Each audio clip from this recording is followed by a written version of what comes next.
ಧನ್ಯವಾದಗಳು ಚಾನೆಲ್ಗೆ ಸ್ವಾಗತ.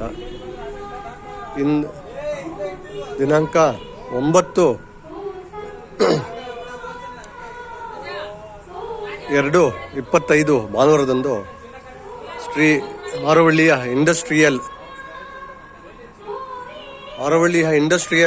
2ನೇ ಹಂತದಲ್ಲಿರುವ ಶ್ರೀ ಆಂಜನೇಯ ಸ್ವಾಮಿ ಸನ್ನಿಧಿಯಲ್ಲಿ ಹನುಮಾನ್ ಭಕ್ತರಿಂದ ಶ್ರೀ ಸ್ವಾಮಿಯ 7ನೇ ವಾರ್ಷಿಕೋತ್ಸವ, ಇದಕ್ಕೆ ತಕ್ಕಂತೆ ಪೂಜಾ ವಿಧಾನಗಳಾದಂತಹ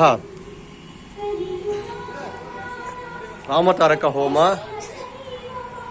54 ಕಲಶ ಪ್ರತಿಷ್ಠಾಪನೆ, ಕುಂಭಾಭಿಷೇಕ, ರುದ್ರಾಭಿಷೇಕ, ಅನ್ನದಾನ ಸೇವೆಯನ್ನು ಹನುಮಾನ್ ಭಕ್ತಾದಿಗಳಿಂದ ಈ ಕಾರ್ಯಕ್ರಮವು ಅದ್ದೂರಿಯಾಗಿ ನಡೀತದೆ. ಈ ಕಾರ್ಯಕ್ರಮಕ್ಕೆ ಭಕ್ತಾದಿಗಳು ಆದಂತಹ ಈ ಯುವಕರು ಅತಿ ಉತ್ಸಾಹದಿಂದ ತಮ್ಮ ಸೇವೆಯನ್ನು ಮಾಡಿ ತನುಮನ ಧನ ಸಹಾಯ ಅರ್ಪಿಸಿ ಶ್ರೀ ಸ್ವಾಮಿಯ ಪ್ರತಿ ವರ್ಷವೂ ಸಹ ಯಾರದೇ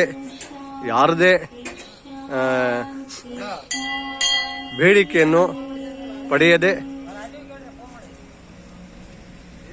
ಉತ್ಸಾಹಿಗಳಾಗಿ ಭಕ್ತಿಯಿಂದ ಈ ಕಾರ್ಯಕ್ರಮವನ್ನು ನೆರವೇರಿಸುತ್ತಾರೆ.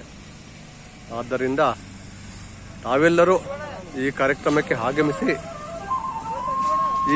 ಈ ರೀತಿಯಾದಂತಹ ವಿಡಿಯೋವನ್ನು, ಪೂಜಾ ವಿಧಾನಗಳ ವಿಡಿಯೋವನ್ನು ಮುಂದಿನ ಇದರಲ್ಲಿ ನಾವು ಅರ್ಪಿಸ್ತೇವೆ. ಆದ್ದರಿಂದ ತಾವೆಲ್ಲರೂ ಇದನ್ನು ನೋಡಿ ನಮ್ಮ ಚಾನೆಲ್ ಆದಂತಹ ಧನ್ಯವಾದ ಚಾನೆಲ್ಗೆ ಅತಿ ಹೆಚ್ಚಿನ ಸಂಖ್ಯೆ ನೋಡಬೇಕೆಂದು ನಾವು ಕೋರಿಕೊಳ್ಳುತ್ತೇವೆ. ವಂದನೆಗಳೊಂದಿಗೆ.